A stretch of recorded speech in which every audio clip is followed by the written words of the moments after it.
या ठिकाणी गोष्ट साहेबांनी सांगितली आहे.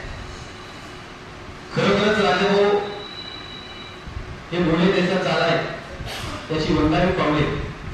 नाहीतर बोलायचे करायचे, समोर तुम्हाला बोलायचे आणि करायचे अशी भूमिका असणारा नेता कधी नसतो आणि तो नेता राजाभाऊ नाही. राजाभाऊ योग्य वेळी योग्य निर्णय घेणारा माणूस होता. उगाच धोरणे म्हणून कुठेही जाणं ही त्याच्या बुद्धिमत्तेमध्ये नसणार. जर पटलं तरच ते करणारा असा नेता, म्हणूनच त्याला नेता म्हणला जातो. आणि होळी म्हटले की ते काय जास्त दिवस चालत नसते, ते सगळ्या गोष्टी लक्षात येत असतात. परंतु राजाभाऊ आज पर्यंत चालत आलेलं आहे. खडखडीत नाणं कशासाठी आहे तर होळी म्हणून न जातात. आता प्रत्येक म्हणतात मला जातीवर किंवा याच्यावर जायचं नाही.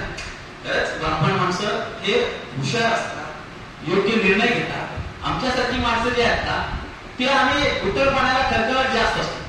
हे कुठेतरी कुठून तरी आलेलं असतं. दिनेश बरोबर नाही, हे कुठून तरी पिढीच्या जे जेनेटिक म्हणतो तो जेनेटिक मध्ये तो आलेला असतो आणि तो गौरवास्पद आहे. ते मान्य करायला कमी जाहीर मान्य करतो, ते हरकत नाही.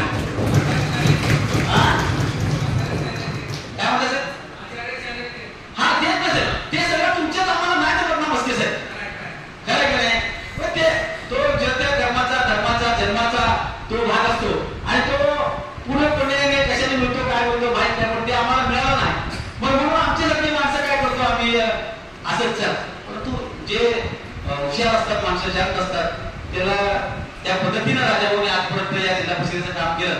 खऱ्या अर्थानं लिपिकाची संघटना जर त्यांनी बांधली, ज्यांनी ती ऍक्टिव्हेट केली तर त्याचं संपूर्ण श्रेय राजाभाऊ जातं.